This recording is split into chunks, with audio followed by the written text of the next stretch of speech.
Jesús era así, le encantaba crear escenas para conectar sus mensajes. Y Jesús decidió que el momento, la escena que él iba a crear para restaurar el llamado de Pedro era la misma escena, muy parecida a aquel momento en el cual él lo había llamado.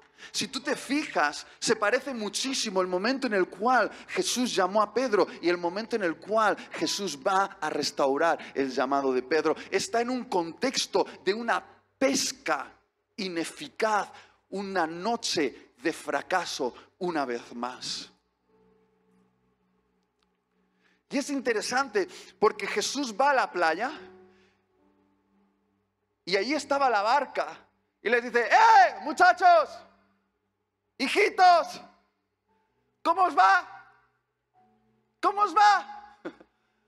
Y enfadados supongo que dijeron: no hemos pescado nada.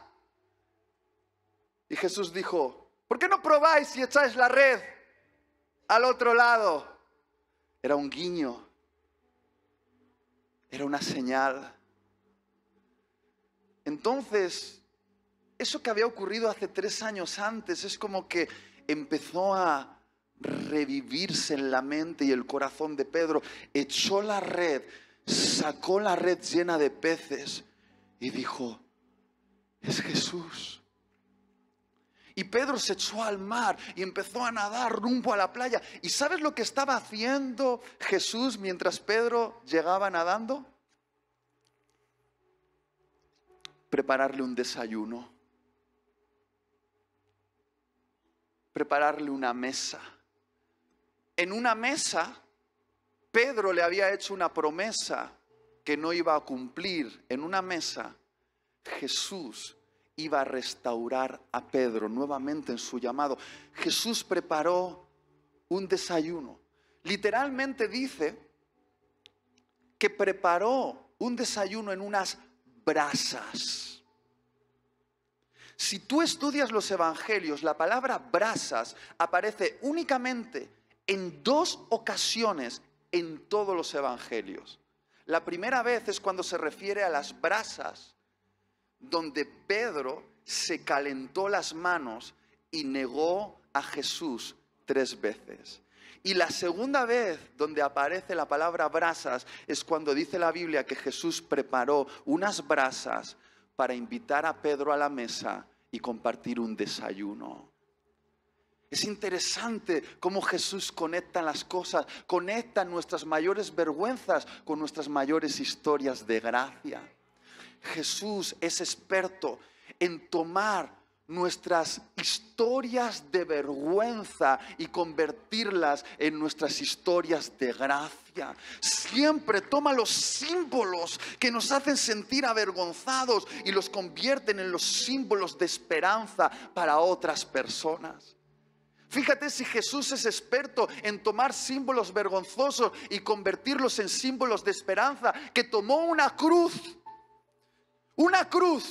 que en la época de Jesús simbolizaba la mayor vergüenza por la cual un hombre o una mujer podía pasar. Era un lugar de muerte, un lugar de tortura, donde clavaban a los condenados con su delito puesto a la cabecera y los ponían desnudos al pie del camino. La gente, cuando se hablaba de cruz, temblaban de miedo porque era la manera en la cual los romanos torturaban, mataban, pero sobre todo avergonzaban a los malhechores. Y Jesús decidió tomar el símbolo de mayor vergüenza del Imperio Romano y convertirlo en el símbolo de su movimiento, el símbolo que iba a dar esperanza a millones y millones y millones de seres humanos durante 2000 años.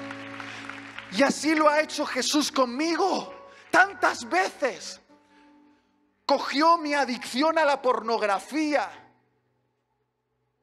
mi mayor vergüenza, y la convirtió en la esperanza que ahora proclamo a muchos jóvenes que al escucharme hablar dicen: si Jesús pudo hacer algo con ese adicto al porno, quizá también lo puede hacer conmigo.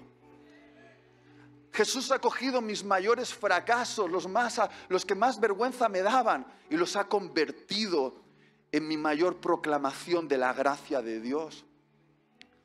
Muchos de los que estáis aquí andáis maquillando vuestras cicatrices porque os han enseñado que si formáis parte del movimiento de Jesús tenéis que ser guerreros invencibles y os ponéis una armadura de guerrero invencible, como que nunca habéis fracasado, como que nunca habéis perdido, como que nunca habéis cometido un error.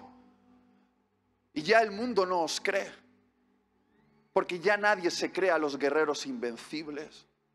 Déjame decirte esto, la mayor autoridad que vas a tener para hablar a las heridas de una generación es mostrándoles tus propias cicatrices. Porque tus propias cicatrices son el testimonio de que tú también estuviste herido y experimentaste un proceso de sanidad. Y cuando tú le muestras tus cicatrices a una persona herida, le estás diciendo, yo también y te entiendo. Yo también y te entiendo. Y cuando le muestras tus cicatrices a una persona que está herida, te presta atención.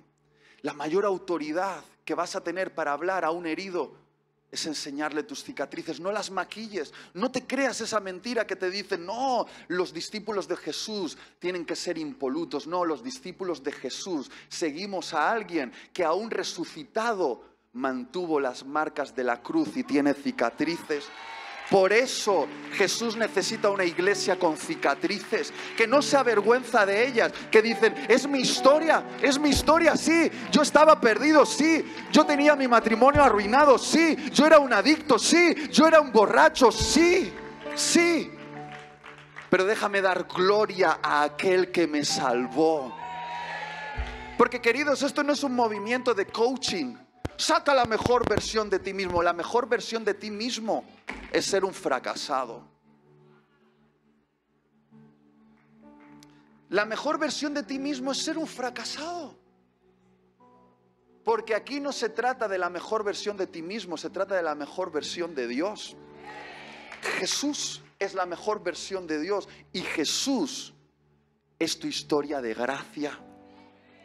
Se trata de que la gloria se la lleve Cristo y no tú por ser muy disciplinado, por ser muy aplicado, por ser una persona muy moralista. Si jugamos a ese juego no estaremos proclamando el Evangelio, estaremos proclamando una cosa que Jesús odia, se llama religión.